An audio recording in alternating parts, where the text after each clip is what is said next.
अस्सलाम वालेकुम dear student. इस वीडियो में हम क्लास 9 मैथ की एक्सरसाइज 2.1 का क्वेश्चन नंबर 2 कंप्लीट सॉल्व करेंगे।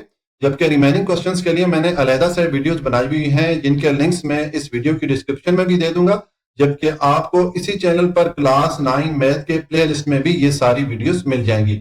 अब क्वेश्चन नंबर 2 है, convert the following fractions into decimal fraction. नीचे हमें कुछ फ्रैक्शन दी गई है, तो इन फ्रैक्शन को हमने डेसिमल फ्रैक्शन में कन्वर्ट करना है, यानी कि इन फ्रैक्शन को हमने डेसिमल नंबर्स या आशारिया वाले नंबर्स में कन्वर्ट करना है। ठीक है, तो देखें ये पार्ट 1 है। हमें यहाँ पर ये फ्रैक्शन दी गई है 17/25।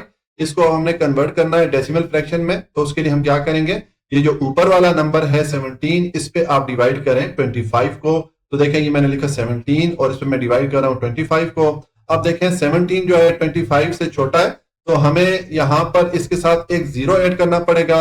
तो जब हम एक जीरो अपने पास ऐड करते हैं तो हम यहाँ आंसर पे एक डेसिमल पॉइंट ऐड कर लेते हैं। एक आशारिया यहाँ पर हमने पुट कर दिया और इसके लेफ्ट साइड पे हमने जीरो डाल दिया। ठीक है, तो अब देखें ये 17 के साथ जीरो मिला तो ये 170 हो गया।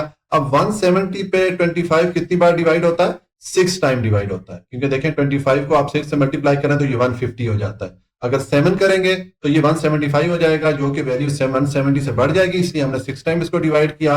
यहां पर मैंने 6 लिखा, इस 6 को आप 25 से मल्टीप्लाई करें तो ये 150 आ जाता है। अब 170 में से 150 को आप जब माइनस करेंगे, सब्ट्रैक्ट करेंगे, तो रिमाइंडर आपको मिलेगा 20। अब ये 20 25 से छोटा है, तो हमें क्या करना पड़ेगा, एक और हमें जीरो ऐड करना पड़ेगा। देखें यहाँ पर मैंने एक और जीरो ऐड कर दिया और इस जीरो को मैं नीचे ले आऊंगा तो ये 200 हो जाएगा। ठीक है, अब 200 पे 25 कितनी बार डिवाइड होगा? 8 टाइम डिवाइड होगा, क्योंकि देखें ये 25 को 8 से अगर आप मल्टीप्लाई करेंगे तो ये 200 हो जाएगा। तो यहाँ पर मैंने 8 लिखा और 8 को 25 से मल्टीप्लाई किया, ये आ जाता है 200। तो इस तो 200 में से 200 को माइनस करें तो रिमाइंडर आपके पास जीरो आ जाता है। तो इस तरह हमने जब इस फ्रैक्शन को कन्वर्ट किया डेसिमल फ्रैक्शन में तो हमें ये वाला नंबर मिला। तो देखें ये मैंने यहाँ पर लिख दिया कि 17/25 इक्वल है 0.68 के। ये हमारा आंसर हो जाता है। ठीक है, अच्छा ये जो काम है ये सारा आपने रफ एरिया में करना है, ये रफ वर्क है। ठीक हो गया, तो ये सोल्यूशन हो गया पार्ट 1 का।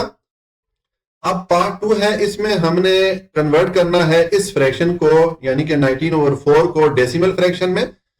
तो सेम जिस तरह के हमने पार्ट 1 में किया था कि हम इस 19 पे डिवाइड करेंगे 4 को। ठीक है, तो मैंने 19 लिखा और इस पे डिवाइड कर रहा हूं 4 को। 4 19 पे डिवाइड होता है 4 टाइम, तो ये मैंने 4 यहां पर लिख दिया। 4 को 4 से मल्टीप्लाई करें 16 हो जाता है।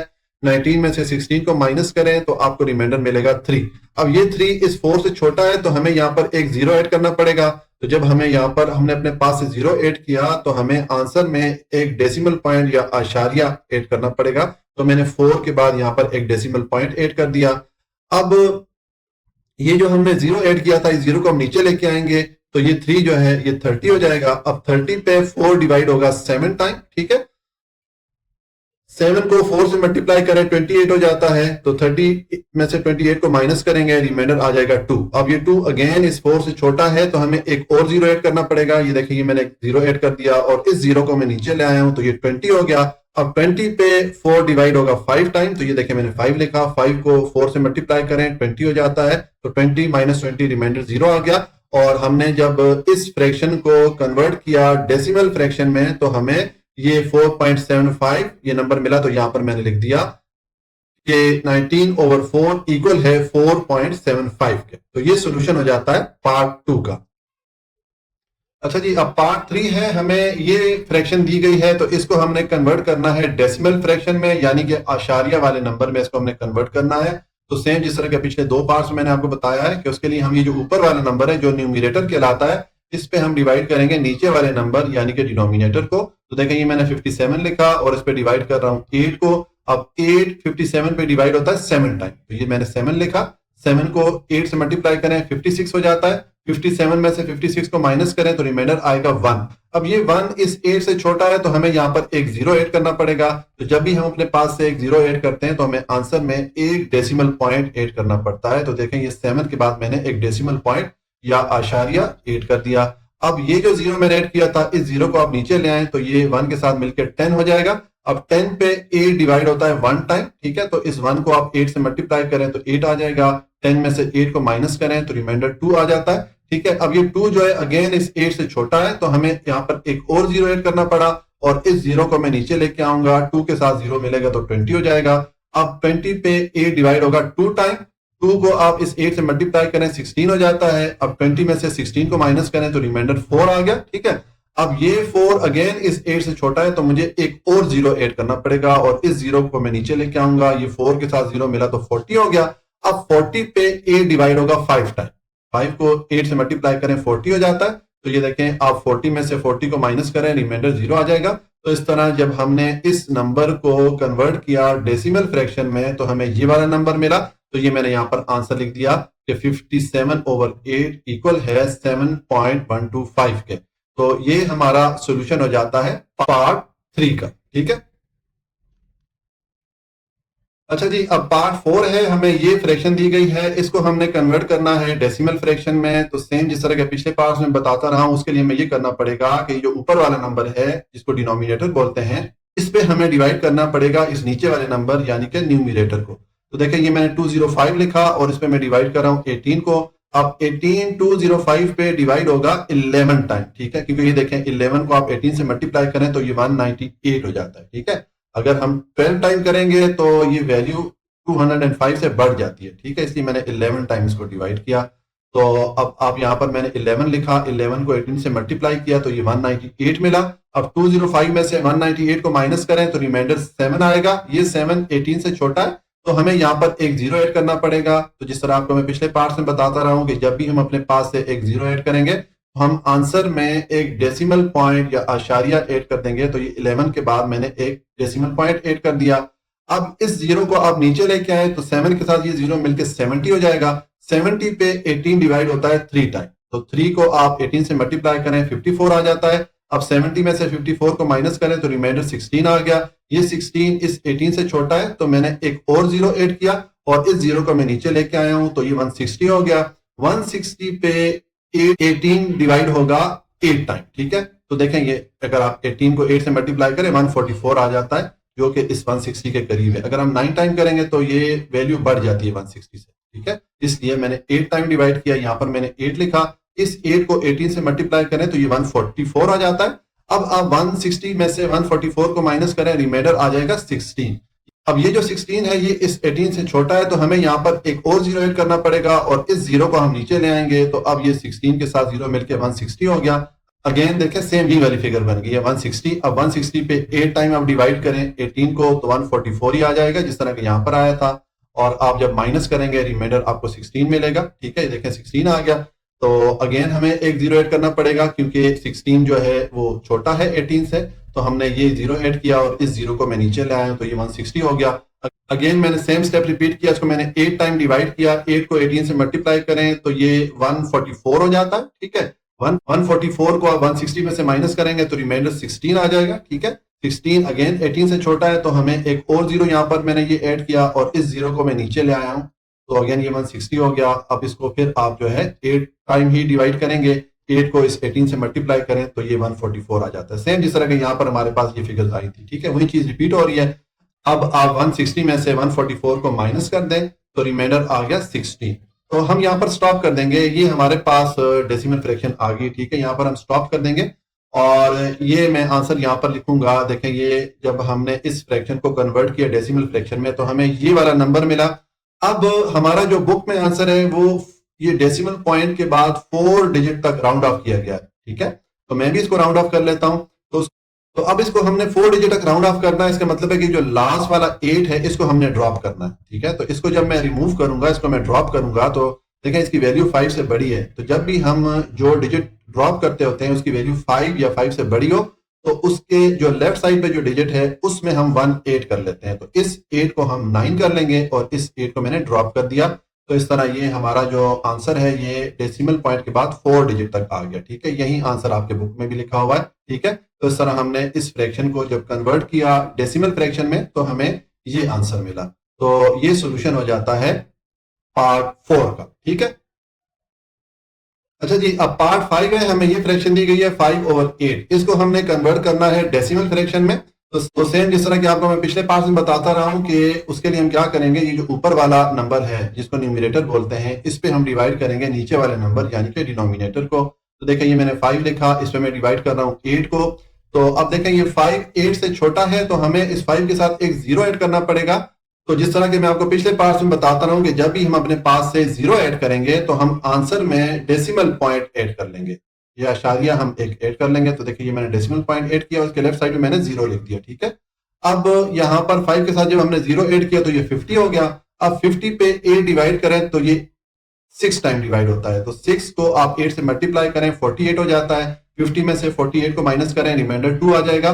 ये 2 इस 8 से छोटा है तो हमें एक और 0 ऐड करना पड़ेगा। ये मैंने एक और 0 ऐड किया और इस 0 को मैं नीचे ले आया हूं तो ये 2 के साथ मिलकर 20 हो गया।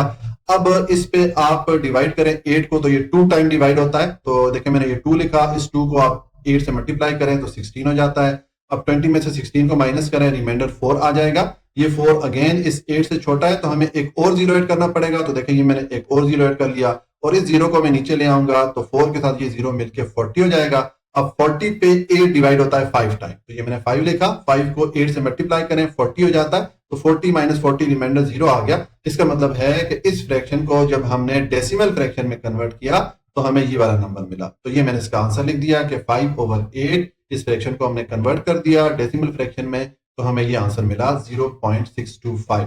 तो इस तरह ये हमारा पार्ट 5 भी कंप्लीट हो जाता है। अच्छा जी, अब पार्ट 6 है, हमें ये फ्रैक्शन दी गई है 25/38। तो इसको हमने डेसिमल फ्रैक्शन में कन्वर्ट करना है। तो सेम जिस तरह के हम प्रीवियस पार्ट्स में सॉल्व करते रहे कि हम ये जो ऊपर वाला नंबर है यानी कि न्यूमरेटर, इसको हम डिवाइड करेंगे नीचे वाले नंबर यानी कि डिनोमिनेटर से। देखिए ये मैंने 25 लिखा और इस पे मैं डिवाइड कर रहा हूँ 38 को। अब ये 25 जो है 38 से छोटा है तो हमें यहाँ पर एक 0 ऐड करना पड़ेगा। तो जब भी हम यहाँ पर 0 ऐड करते हैं तो जिस तरह के आपको मैं पिछले पार्ट्स में बताता रहा हूं, हम यहाँ आंसर में एक डेसिमल पॉइंट ऐड कर लेंगे और इसके साथ लेफ्ट साइड पे एक 0 ऐड कर लेंगे, ठीक है। तो यहाँ पर हमने ये डेसिमल पॉइंट ऐड कर लिया।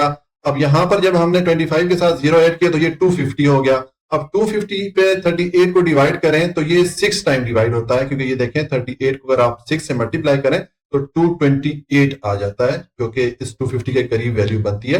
तो यहाँ पर मैंने 6 लिखा यानी कि 6 टाइम डिवाइड किया और 6 को आप 38 से मल्टीप्लाई करें तो 228 आ जाता है। अब 250 में से 228 को माइनस करें तो आपको रिमाइंडर मिलेगा 22।